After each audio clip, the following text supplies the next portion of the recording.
Hello, New Prospect. Welcome to RTB 2021 for September 10th, 2021. Hope you're doing well. So we got a ton of text for today. We've got 2 Samuel 4 and 5. We've got 1 Corinthians 15. We've got Ezekiel 13. And finally, Psalm 42 or 52 through 54. So that's what, 1, 2, 3, 4, 5, 6, 7 chapters today. So let's jump right on in and we'll get through all these.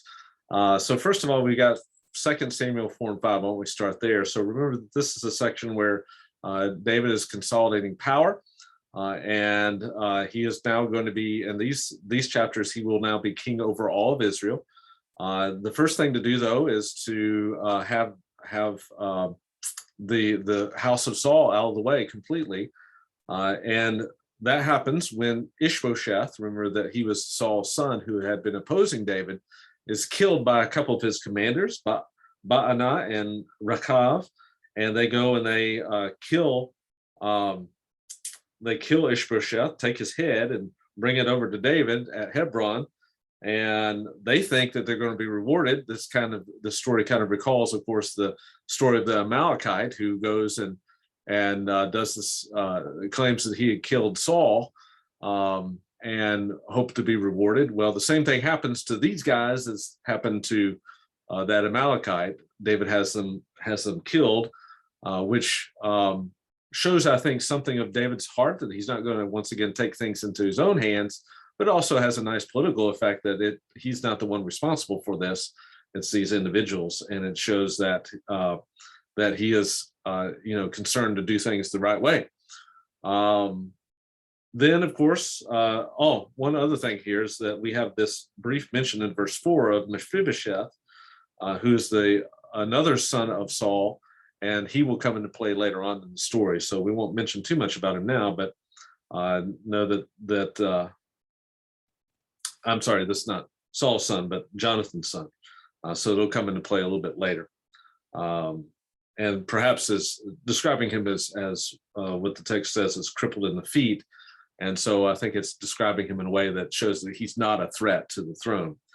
Then we have David being approached by all the tribes of Israel in chapter 5 as he is at Hebron, and they say, "Come and rule over us." They make a covenant with David there, and David becomes their, as it says in verse 2, their shepherd.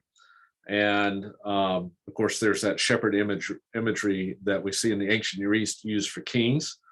The first thing that David does as king is he goes to Jerusalem, which is under the control of the Jebusites, Canaanites, and he captures it, going up through a tunnel, which is an interesting archaeological feature in Jerusalem. We don't really have time to get into it right now, but if you want to look that up, it's pretty fascinating how they go in and secretly capture the city, get into the city and capture it under Joab, David's general, and then they establish Jerusalem as David's city, and that's how it's known from that point onward, the city of David.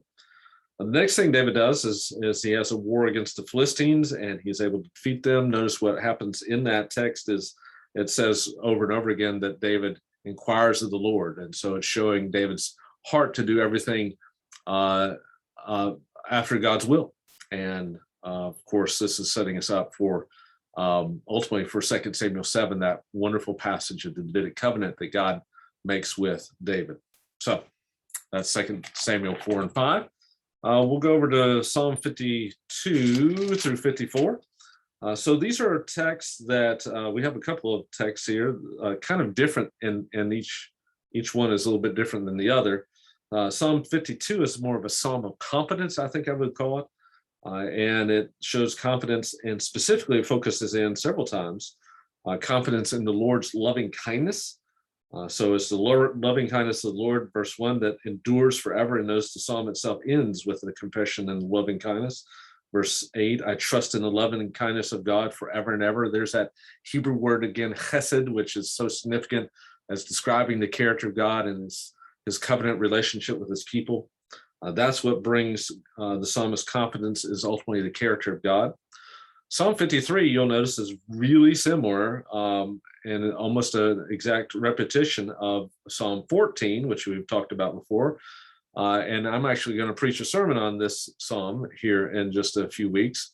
And so I'm going to make a pause on Psalm 53 for now and reserve comment on that until then. And then finally, Psalm 54 is another one of the individual laments.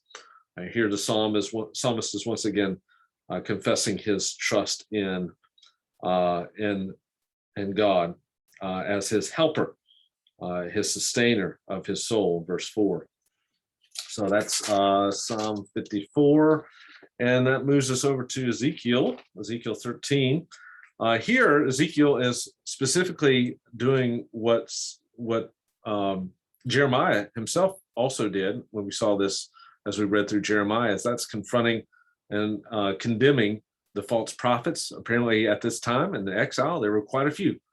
We saw this definitely with Jeremiah, right, where there are these false prophets who are claiming to speak for Yahweh and yet are leading the people into destruction. They are claiming to speak and to say that God's not going to judge us. God's not going to destroy us and to take us into exile. And they are making the people ultimately trust in lies. And so this is a combination of false prophets and prophetesses here. One thing, though, that jumps out at me about this text is I think I counted 3 times where it says this, and we've seen this several times as well in the book of Ezekiel, is this phrase, then you'll know that I am the Lord, then you'll know that I am Yahweh. God acts so that they will know that who he is.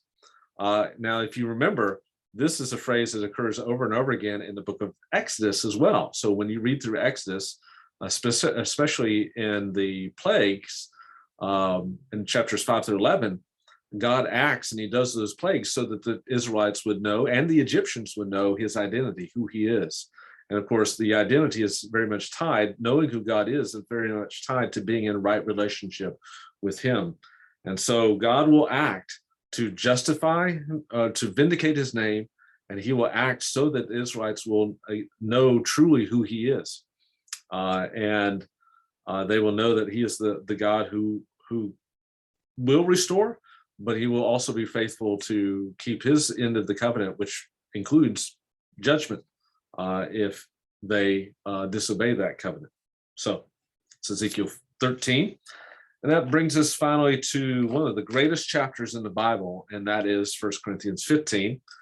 This, of course, 1 Corinthians 15 now is moving to a different kind of section in the book of 1 Corinthians, but is the greatest chapter in the Bible on the resurrection. It's a chapter that focuses in on the truthfulness of the resurrection. It begins in chapter 15, and we've talked about this passage again back in the early part of the year when we hit on 1 Corinthians already, but it begins with the establishing the fact of the resurrection based on the witnesses that saw Jesus and that saw him in his resurrected state, appearing to Cephas and to 12 and 500 more, and to one untimely born, to Paul himself. He speaks about how the resurrection is a historical fact, and if we deny that, if there's no resurrection from the dead, then our faith is in vain. So our faith is ultimately tied to the fact of the resurrection. And then finally, he speaks of one of the most wonderful texts in this chapter, which is one of the most wonderful texts in the Bible. In chapter 15, verses 50 through 58, he speaks of the victory that God has over death, which is signified by the resurrection. Jesus is the first fruits of our own resurrection. And one day we will experience this victory over death when we are raised with an imperishable body, Paul tells us. And then I love verse 58 because it explains, based on all this, all that we now have, this victory over death, this historically truthful resurrection of Jesus, that is the first fruits of our own resurrection. Based on all that truth, how shall we then live? Paul says, therefore, be steadfast and immovable, always abounding in the work of the Lord, knowing that your toil in the Lord is not in vain. So it is a fact, it's a theology that inspires us to work for the cause of the gospel of Jesus Christ, being steadfast and immovable and always abounding and his work. We got through them all 7 chapters. So I hope you have a great rest of the day on this day, September 10th, 2021.